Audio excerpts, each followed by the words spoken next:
A heartbeat, a necessary function that your body needs to survive. It is also a function we take for granted. A heartbeat can tell you the inner emotions of a person. It can show you fear, anger, happiness, and hope. But above all, the heart symbolizes love.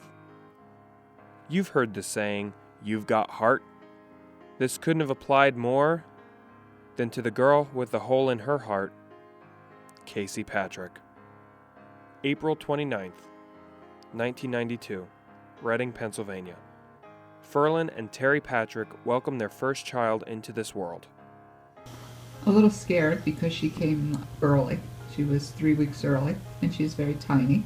We didn't have any clue that there was any health issues at that time, other than she was tiny, and they told us that she was cold, so they put her in the warming area. That was right around the same time that there were issues with babies disappearing from places, so we made sure Dad stayed right with her. Yeah, I was with her. I saw every move they made, where they took her. I was watching the Casey, not Mom. Casey was a normal, healthy, happy girl. She welcomed a little brother in 1995. When Casey was 10 years old, it was discovered that she had Eisenmenger syndrome. She had really big tonsils, and we had gone to see the ENT, and they'd scheduled her to have a tonsillectomy. And we were in the hospital, and they were doing all that, the anesthesia pre-op checks, and they put the pulse ox on her finger, and it registered 86, 87. I know, being a nurse, that change your fingers, it might be that hand's cold. So, I watched them do that, and her SAT still didn't come up. They had the regular anesthesiologist come in and see her, and things weren't any better. They tried other areas, and then that's when they called her pediatrician to find out, to do further evaluations and see what might be going on.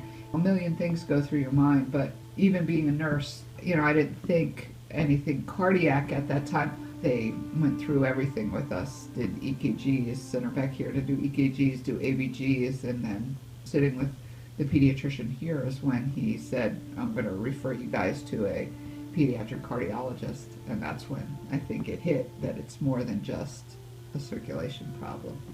I didn't know. Everything was new to me.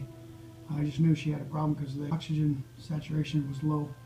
Other than that, I was learning as we went along. She was so energetic, she wanted to do so much. She did Girl Scouts, band, dance, and basketball, just to name a few.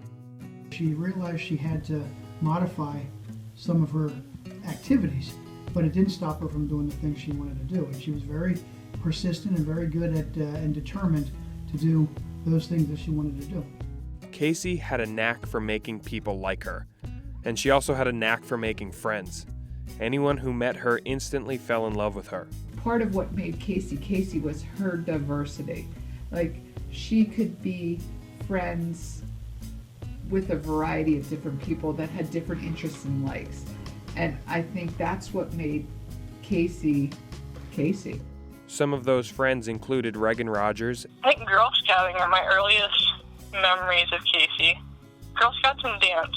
Just being in the same Girl Scout troop, we started spending a lot of time together, and just all the other school activities, got to know her more and more. And Katie Hunter. I think we met in 5th grade, but we didn't really click until 7th. We met in band. We played flute together, and just through lessons, we just started goofing around, having a good time, as 12-year-olds will do. Even with this condition, Casey still stayed positive and never blamed anyone. I remember that there was a question asked, "Are you mad at Mom and Dad that this has happened and now you have?" And I remember Casey saying no, that there's no way that, we did not do something that caused this. She still found ways to be the crazy, fun human being she was. To me, it was, she's still Casey, still my friend. Nothing had really changed. Casey truly loved basketball, but with her condition, she could not play. She was so determined, however, she found a way to be part of that team in 7th grade.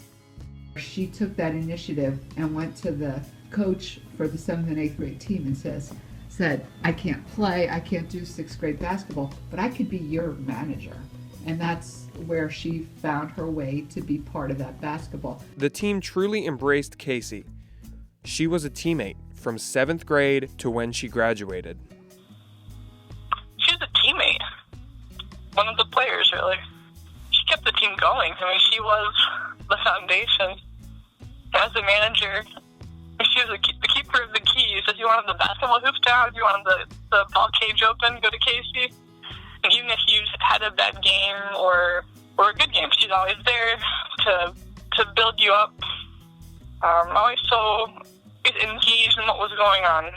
Always there to support you. Definitely a driving force for our team. The managerial role was a role she kept until her freshman year at college. After high school, Casey attended Slippery Rock University, majoring in early childhood and special education. Her dream was to teach children. Casey finished her first year earning a 4.0 and making the dean's list. Casey started to feel sick at the end of that year, including a hospital visit halfway through the second semester. That summer, on June 22nd, Casey went to a doctor's appointment. Katie Hunter and Drew tagged along. It was just a really fun day that I got to spend with Casey and her brother Drew. We had a ball, regardless of her being sick. We still laughed. I don't remember if I was pushing her in the wheelchair or if Drew was, but I think I was actually. And I remember I accidentally pushed her into the wall. And I remember when we were leaving, we stopped at Perkins for dinner on the way home, and we all got dessert, and we made Drew eat the rest of it because we couldn't finish it. That day just meant everything to me, but it still does a lot of times, just to know that I got to be there with her and with Drew. Honestly, I don't have any siblings, and I felt really close to both of them because of that day that I was included in that. It's very special to me. I've had a couple what-if moments from it, honestly, because of, I remember her doctor suggesting maybe she should stay and be observed overnight, and I try to stay away from it because it's not a good thought, but I always wondered, what if we pushed her to stay instead of saying no, Casey wants to go home? Those aren't helpful thoughts, so I just think that Casey knew what she wanted. She got to spend the day with two people that were very important to her right before the end, and I hope that means as much to her as it does to me. June 23rd, 2011. Around 12:30, if I remember correctly, I was sleeping. And I remember waking up to my phone ringing and it being Casey, and I ignored it because I was like, she was supposed to hang out later, and that's great, but I'm sleeping until 2. I'll get up and I'll talk to her about that. And she called again, and I ignored it. I was like, Casey, leave me alone. I'm sleeping. I'll talk to you a while. And then my phone rang again, and this time it was Lyndon, our other best friend. And at this point, I was like, okay, that's weird for them all to be calling me. So I picked up the phone, and Lyndon just told me that Casey had a heart attack and that she wasn't responding. Just got home a few days prior from the Air Force Academy to finish my survival training out in the forest. And I was home at my house eating a bowl of cereal at the table, and Mom answered the phone when it rang. And it was Mary Grab calling to say that Casey had died and was in the ER. Casey Patrick passed away of a cardiac arrest due to complications from Eisenmenger syndrome. She was 19 years old. So I went to the hospital with Mom, and all kind of unfolded from there. I got out of my car at the emergency room entrance, and Drew greeted me at the door. Before I could even say a word, I just hugged him. I had seen him been crying. At this point, I still thought Casey was with us. I didn't know she was gone. I didn't know Casey was gone until I walked into that room. I walked in, I saw everyone crying, and she was laying there. And I remember walking up and putting my hand on her shoulder, and I just thought she was out. I don't know if I thought she was in a coma or what, but I stood there and I touched her. It felt like forever until I realized, I looked at her face and her lips weren't blue. And then I realized that nothing was beeping. And when you're in the hospital, everything should be beeping and connected to you. And in that moment, my world crashed and Casey was gone. Casey currently rests in the Wellsboro Cemetery across the street from Wellsboro High School. One of the things that somebody said to me after Casey passed away was, how do you go on?